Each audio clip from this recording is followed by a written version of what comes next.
আমার ঠিক আছে এইভাবে মানে এইভাবে পরিশ্রম করে তার ফল যদি এই হয় তাহলে তো এই যে পরিশ্রমের ফল আসে কথাটা প্রবাদটাই পুরো ভুল হয়ে গেল। আপনার মতো প্রত্যন্ত জায়গা থেকে আসেন যে মেয়েরা আজকে শিক্ষক হওয়ার বা অন্য চাকরি করার স্বপ্ন দেখছেন, তাদের মেরুদণ্ড ভাঙা হলে মনে করছেন? ডেফিনেটলি এটা তো আর কিছু বলার অপেক্ষা রাখে না। মানে আমার যদি এই হয় এর পরবর্তীতে কি হবে এই সবটা যদি থাকে আমি জানি উনি হয়তো এটাই চেয়েছিলেন যার জন্য এতটা খুলেআম দুর্নীতি হয়েছে, না হলে হতো না। উনি কি জানতেন না? সত্যি কথা বলুন তো, এই রাজ্যে আমাদের একটা পাতা নড়ে না ওনার মানে অগোচরে।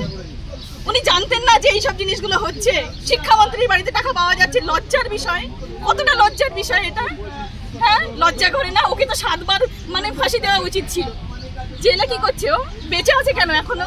কি শাস্তি হয়েছে? ও জেলটা ওর জন্য উপযুক্ত জায়গা নয়।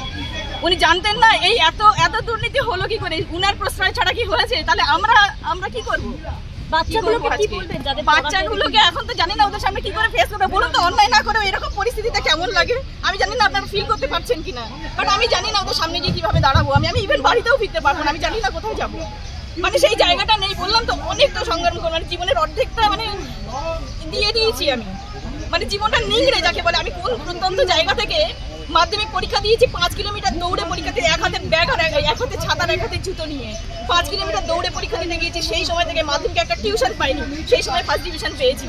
ঠিক আছে, গ্রাজুয়েশন পরীক্ষা শিক্ষকটা দূরের কথা, ছোটবেলা থেকে বিশ্বাস করুন আমার ফ্যামিলিতে আমার ঠাকুরদা ছিলেন স্কুল শিক্ষক, আমার বাবাও স্কুল শিক্ষক ছিলেন। মানে আমার না রক্তে রক্তে রন্ধ্রে রন্ধ্রে আমার স্কুল হলেই মানে বাবা জিজ্ঞাসা করেছিল তখন বলেছিলাম যে হলে স্কুল টিচারই হবো, আদারওয়াইজ কোনো প্রফেশনে যাবো না, অন্যের বাড়ি বাসন মাজবো।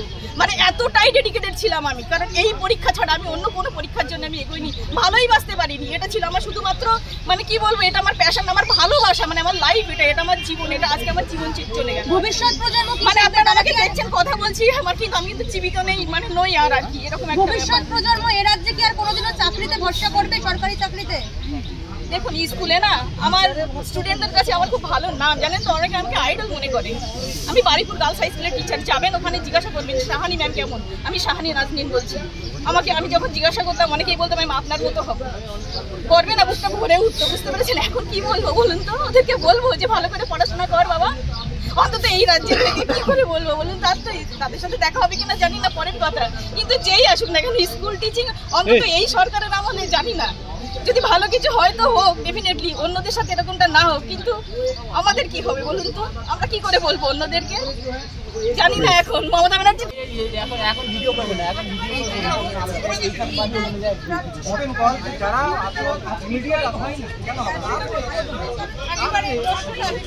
এই অবস্থায় তারা কি করে চাকরি আবার ফিরে পাবেন এই প্রশ্ন সবাই করছেন। একটু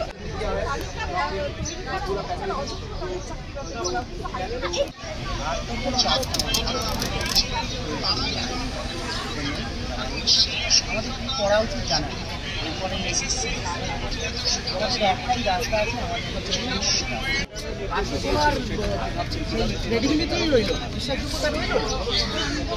আমাদের জানি না আমাদের কি আমার এখন চিন্তা যারা এই চ্যানেল থেকে হোম লোন নিয়ে ফ্ল্যাট কিনেছেন, বাড়ি কিনেছেন, বিভিন্ন আর্থিক কর্মকাণ্ডে তারা জড়িয়ে গেছে।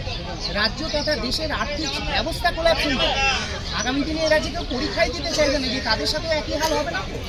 আমরা জানি না আমাদের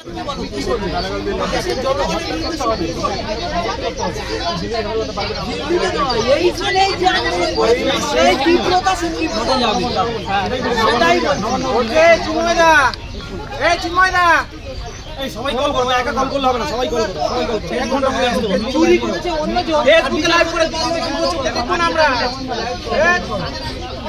এই চিন্ময়দা